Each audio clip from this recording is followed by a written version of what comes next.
अगर कोई मोदी के खिलाफ बोल दे उसकी मतलब तानाशाही है, मतलब मोदी तानाशाही है और बहुत बड़े तानाशाही लोकतंत्र की हत्या हो रही है।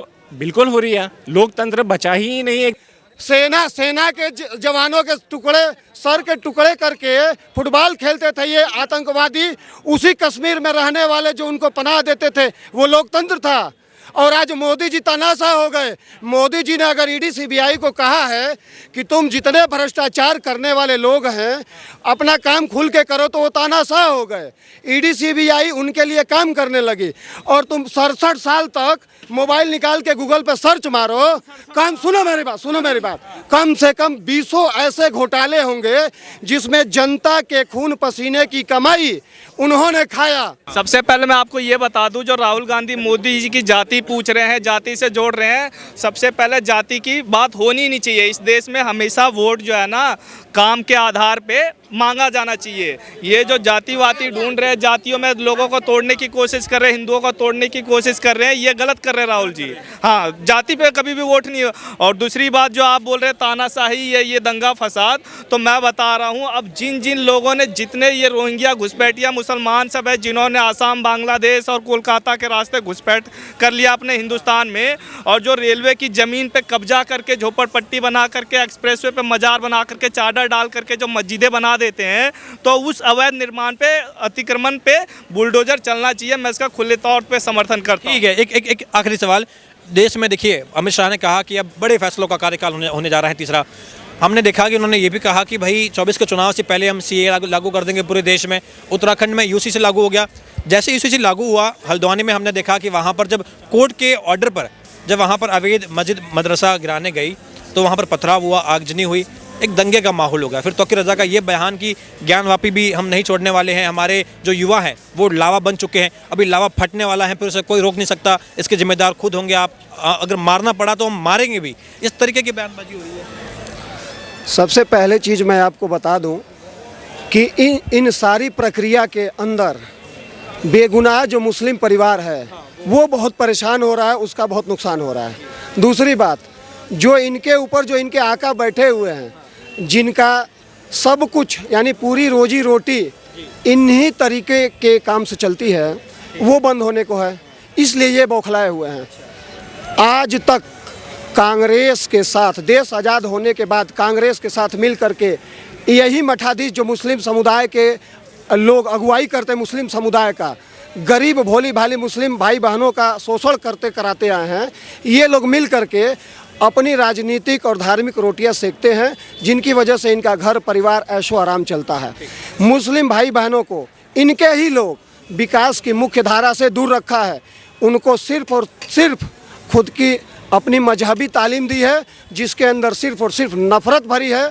कभी उन्होंने अपने मुसलमान भाई बहनों को ये नहीं कहा कि तुम कॉन्वेंट स्कूल में जाओ, तुम प्राइमरी स्कूल में जाओ, अच्छा पढ़ो, अच्छा सीखो। कभी उन्होंने उनकी डेवलपमेंट की बात नहीं की। उन्होंने सिर्फ बात ये की कि किस तरीके से हम इनके ऊपर अपना कंट्रोल बना के रखें, ताकि हम इनको अपने हिसाब से यूटिलाइज करके अपना सारा काम निकाल सकें, जिसकी वजह से आज ये लोग परेशान हैं। लोकतंत्र की हत्या हो रही है, तानाशाही हो रही है, और कुछ सालों में ये चीज़ें बढ़ती ही जाएगी। हो सकता है इलेक्शन खत्म हो जाए, हो सकता है इंटरनेट पे हर पोस्ट आपका मॉनिटर हो, आप कुछ भी सरकार के अगेंस्ट लिखें तो चीज़ें ब्लॉक हो जाए। लोकतंत्र खत्म, इलेक्शन भी खत्म हो जाएंगे। भाई साहब खुद वो लोग खुद खत्म हो चुके हैं। जो बोल रहे हैं खुद खत्म हो चुका है। उनको पहले अस्तित्व है, दुल्हा बाराती सब सजे हुए हैं, दुल्हा ही गायब है। दुल्हा कौन है बाराती के? इन पूरे बाराती के दुल्हा कौन है पहले डिसाइड कर ले। कल विधानसभा लोकसभा में ये हुआ, अभी लोकसभा में तर्क हुआ कि मोदी जी तेली क्यों नहीं लिखते हैं। अबे घाची है, ठीक है, तो पहले राहुल गांधी पहले अपना जाति तो बता दे। हिंदू है, मुस्लिम है तो कौन से समाज से? अगर हिंदू में है तो अगर अपना को जनेऊधारी पंडित बोलता है तो हनुमान चालीसा कह के श्लोक पढ़ दे, सुंदरकांड का श्लोक पढ़ दे। पहला श्लोक कोई पढ़ सकता है क्या? वो आज झूठों का प्रोपेगेंडा फैलाया जा रहा है कि मोदी जी ये क्या अंतर है ये बताइए। सुनिए 2 मिनट, अब आपने बोला, मैंने पूरी बात सुना। पंडित दलित में बांटने का काम कांग्रेस ने किया, कांग्रेस ने किया है। हम कोई पार्टी पक्ष से नहीं है, एक भारतीय मतलब नागरिक है और स्वतंत्र मेरा बोलने का अधिकार है, मैं खुले मन से बोल रहा हूँ। बिल्कुल हमें सदस्यता हमने नहीं लिया है किसी का, नहीं सदस्यता हमने नहीं लिया है। रही बात ये कि मोदी जी का विरोध करने का तरीका आप लोग अपनाइए, अच्छा अपनाइए। उनके काम जहाँ अच्छे हो रहे हैं वहाँ जाके आप विरोध मत करिए, जहाँ गलत कर रहे हैं वहाँ पे आप आइए, अगेंस्ट में आइए, लेकिन अच्छे तरीके से। लोकतंत्र में विपक्ष का होना बहुत जरूरी है, लेकिन सही तरीके से। सेना के जवानों के टुकड़े, सर के टुकड़े करके फुटबॉल खेलते थे ये आतंकवादी। उसी कश्मीर में रहने वाले जो उनको पनाह देते थे वो लोकतंत्र था। और आज मोदी जी तनाशा हो गए। मोदी जी ने अगर ईडी सीबीआई को कहा है कि तुम जितने भ्रष्टाचार करने वाले लोग हैं अपना काम खुल के करो, तो वो तानाशाह हो गए। ईडी सीबीआई उनके लिए काम करने लगी।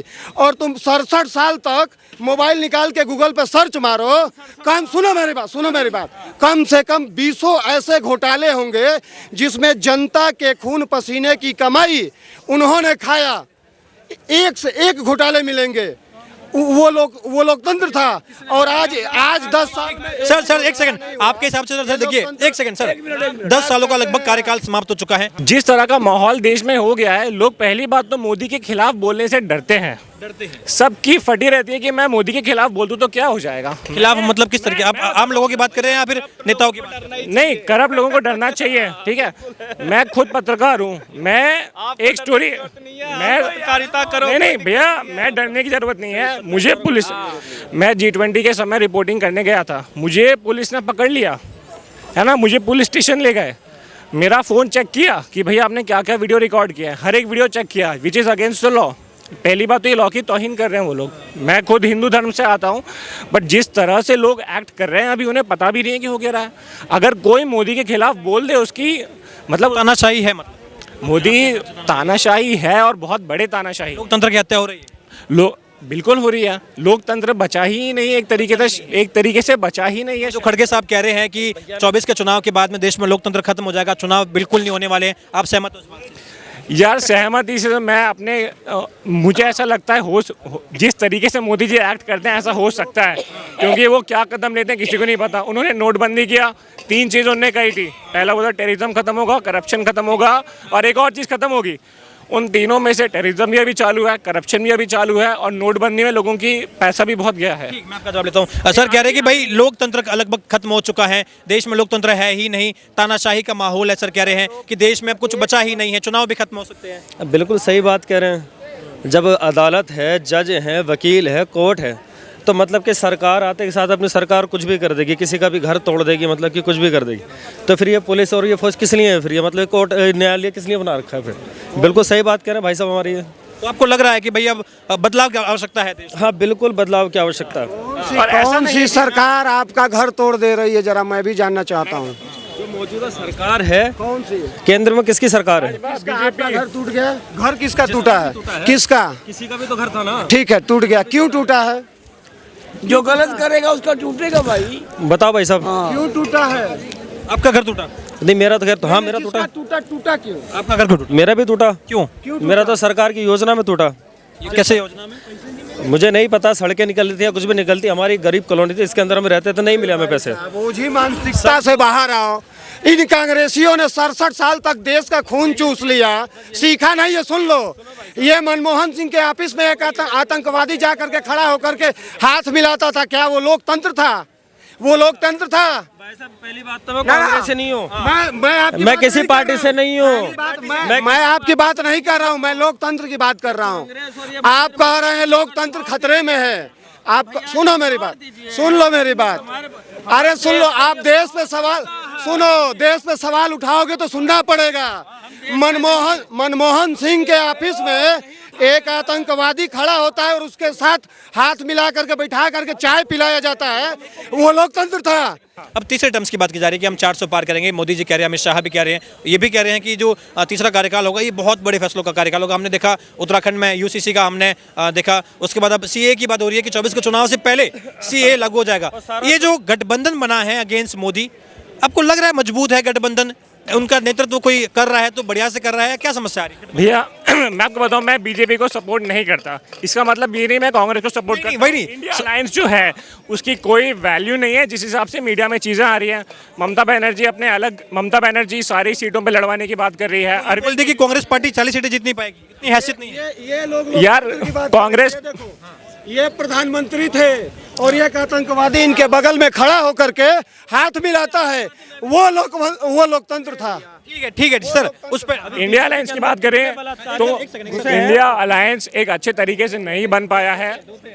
इंडिया अलायंस एक अच्छे तरीके से नहीं बन पाया है, उसमें कोई दो राह नहीं है। राहुल गांधी अपनी अलग यात्रा कर रहे हैं। उनका आपको लग रहा है कि राहुल गांधी नेतृत्व नहीं कर पा रहे हैं, ममता भी कोई नेतृत्व नहीं कर रहा है? राहुल गांधी नेतृत्व अच्छे से नहीं कर पा रहे हैं। उन्हें चेंज की जरूरत है कांग्रेस पार्टी को। मल्लिकार्जुन खड़गे आ रहे हैं तो सीएम कैंडिडेट डिक्लेयर भी नहीं कर रहे, वो कह भी नहीं रहे कि हम अब पीएम के लिए लड़ेंगे, वो हाँ भी नहीं कह रहे। का कोई विकल्प दिखता है आपको? इस अलायंस में कोई है मोदी? मैं किसी का नाम नहीं ले सकता मेरे हिसाब से। नहीं, आप युवा है, आपने कहा कहीं ना कहीं नॉलेज की बात करें, यहाँ सारे अपने भाई हैं। एक मैं आपसे आपका जान रहा हूँ ओपिनियन की, आपकी लगता है मोदी का कोई? मेरे दिमाग में मोदी के अगेंस्ट कोई भी नाम नहीं है। कोई नाम बट फिर भी मैं मोदी के लिए वोट बट फिर भी मैं मोदी के लिए वोट नहीं कर सकता। जिस हिसाब से दंगा फसाद हो रहा है, तानाशाही हो रही है, मैं मोदी के लिए वोट नहीं कर सकता। किसी के लिए भी वोट कर दूंगा। आपका वोट नोटा पे जाएगा लगभग? नोटा के लिए किसी भी पार्टी के लिए कर दूंगा, मोदी के लिए नहीं करूंगा। मोदी के लिए नहीं करूंगा। 10 सालों में देश में डेवलपमेंट हुआ, आपको लगता है कुछ डेवलपमेंट हो रहा है, देश तरक्की कर रहा है? कैपिटल एक्सपेंडिचर सरकार का अच्छा है। सरकार ने रोड्स वगैरह बनाए हैं, हाईवेज बनाए हैं, बहुत अच्छी बात है। और ये काम सिर्फ अभी चालू नहीं हुआ, पहले से ही हो रहा था। मोदी सरकार ने इसमें ठीक काम किया है। नितिन गडकरी ने अच्छा काम किया है, इसमें दो राह नहीं है। हाँ, कुछ आपको लग रहा है कि मोदी तानाशाही कर रहे हैं, लोकतंत्र की हत्या कर रहे हैं? अब न्यूज़ भी आती है तो जिस तरह से न्यूज़ आती है सब मोदी की जय जय करते हैं, तो उस पर भरोसा करना बहुत मुश्किल है। बट जिस हिसाब से मैं समझता हूँ विपक्ष अच्छे से काम नहीं कर पा रहा है, उन्हें अच्छा काम करने की ज़रूरत है। विपक्ष का क्या लगता है आपको? ये मैं बता रहा हूँ, विपक्ष में जो ये अलायंस है, इस अलायंस में जो है ना सभी प्रधानमंत्री है, सभी अपने अपने आप को प्रधानमंत्री समझ रहे हैं। हाँ, सभी अपने आप को प्रधानमंत्री।